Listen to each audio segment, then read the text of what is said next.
yang non kognitif. Yang sekarang yang kognitifnya lagi apa Ibu? Ini soal kita rancang sekitar 5 buah soal saja untuk mengetahui kemampuan awal siswa kita di materi yang di CP yang akan kita ajarkan.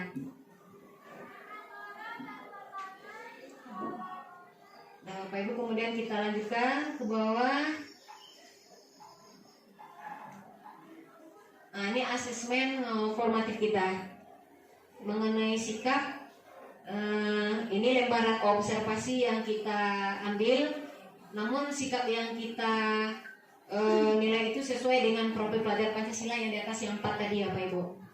Ini kita ambil yang menonjol saja, yang menonjol positifnya, ataupun nanti kita catat kejadian perilakunya yang menonjol negatifnya. Mungkin ketika kita melakukan presentasi, siswa melakukan presentasi kelompok, ada siswa yang acuh saja sifatnya. Mungkin itu kan ekstrim itu Bapak Ibu, ekstrim negatifnya. Kenapa dia yang tampil justru dia acuh saja? Artinya kan tidak ada sedikit pun kepeduliannya dan tanggung jawab terhadap kelompok.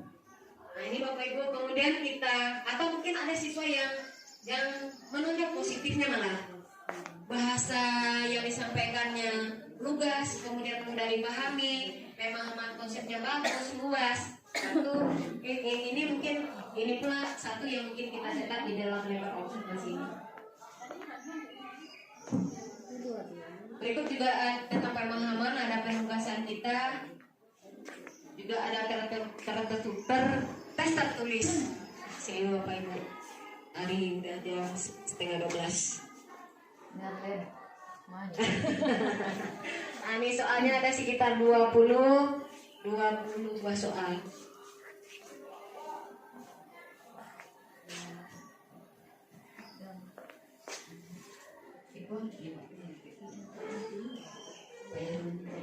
Maaf Bapak Ibu belum terganti nih tadi, masih sarimbang. Ada 20 soal. Oke. Ini skor soal kita, skor yang diperoleh sama lah kayak biasa. Kemudian untuk performa itu ini Bapak Ibu ada indikator juga, ini rubriknya. Nanti ini bisa kita share ya Bapak Ibu ya. Ini tadi instrumen presentasi, ini rubriknya.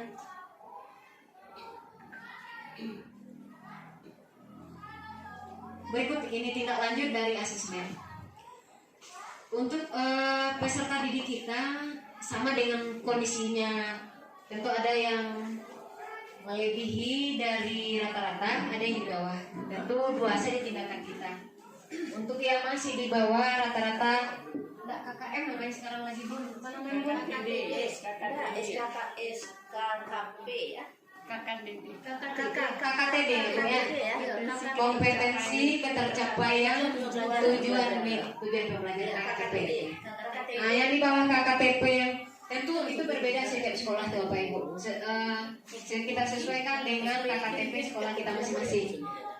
Yang di bawah KKTP kita remedial. Yang di atas KKTP nanti tentu kita lakukan pengayaan. Nah, ini bentuk ini sesuaikan dengan nanti kondisi sekolah kita.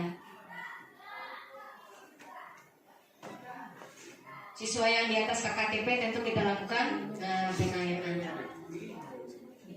Kemudian isi dari komponen inti lain adanya pemahaman bermakna. Dari materi kita yang paling esensial itu dan menjadi sumber masalah ekonomi itu kan kelangkaan Bapak Ibu. Nah, jadi ya intinya di sini kita memasukkan kelangkaan untuk pemahaman bermaknanya. Pertanyaan pemantiknya ini yang bisa memancing motivasi siswa, keingintahuan siswa untuk belajar lebih lanjut. Nah, maka kami menanyakan di sini apa yang akan terjadi kalau sumber daya digunakan secara berlebihan. Nah, oke Bapak Ibu, kemudian ini kegiatan pembelajaran. tidak ada bedanya dari kurikulum 2013. Ada pendahuluan. Mungkin di sini kita sesuaikan pula pendahuluannya dengan sekolah kita masing-masing. Kebetulan karena kami dari SMA Salim Paung ada disepakati menjelang PPM itu selain berdoa ada tahfiz, ada membaca Asmaul Husna, kajian harinya ada literasi juga. Ini kita sesuaikan aja dengan Bapak kondisi sekolah Bapak Ibu. Nah, di kegiatan inti kebetulan kami memilih model pembelajarannya problem based learning. Jadi siswa kita bawa dulu ke dalam suatu masalah untuk bisa lebih belajar lebih berikutnya. Jadi orientasi kita ke masalah dulu. Maka kita minta siswa kita untuk membaca artikel ini linknya Bapak Ibu. Nah dari sini kita menanyakan apa masalah ekonomi yang dihadapi oleh Indonesia saat ini, faktor penyebabnya dan bagaimana cara mengatasinya. Dari artikel yang dibacanya tadi itu Bapak Ibu. Setelah itu terbuka wawasan siswa, kita organisasikan dia, kita kelompokkan dia berdasarkan. Nah, pengelompokan siswa ini Bapak Ibu kan di Merdeka Belajar memang sesuai dengan diferensiasi siswa. Ada bisa dari proses, ada bisa dari proyeknya, ada bisa dari konten. Kebetulan kalau kami mencoba itu mengambil pengelompokan siswa berdasarkan konten materi.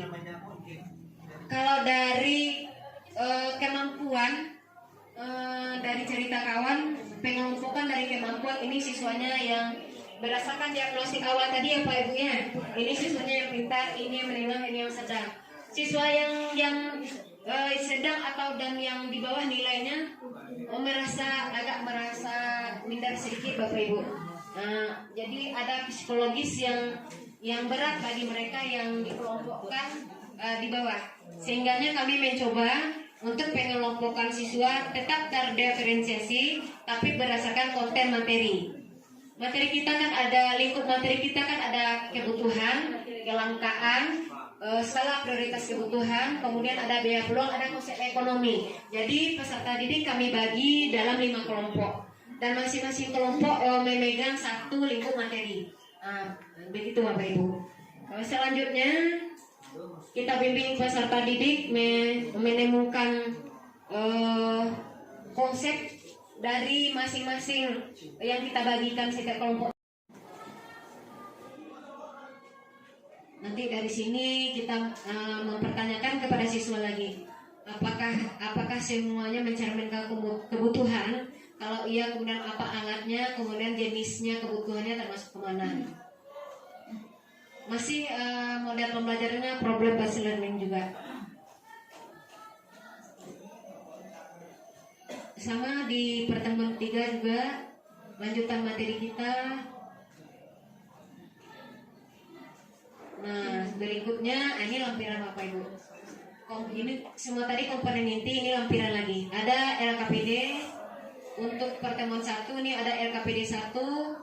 Untuk pertemuan 2, ini ada LKPD 2. Kami berikan dalam bentuk apa lagi? Bentuk soal yang objektif. Di LKPD 3, di pertemuan 3 kita LKPD-nya studi kasus Bapak Ibu. Studi kasus. Ini nanti diapakan pula dalam kelompok.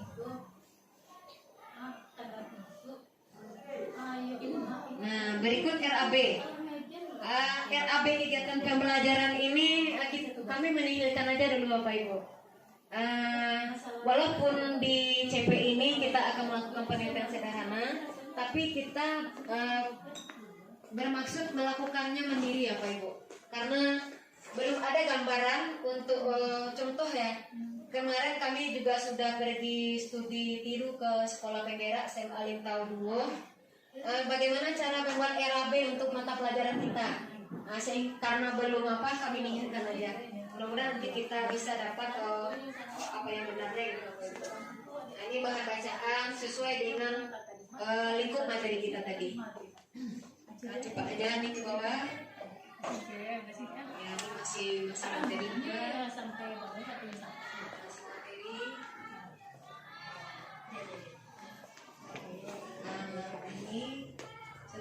materi ada ya. Kalau boleh bahasa kami bisa diundi seperti keywordnya kata kunci di CP kita kok memang konsep di CP kita. Ini 11.000 semuanya, kemudian ini daftar pustaka udah selesai. Bapak Ibu, kami yakin ini masih sangat jauh sekali dari seharusnya Bapak Ibu. Oleh sebab itu makanya kami menyampaikan di sini ini baru draft. Kami minta nanti masukan yang konstruktif dari Bapak Ibu demi kesempurnaan modul ajar yang akan kita pakai bersama. Terima kasih, mohon maaf kalau ada salah kata, kami kembalikan kepada moderator.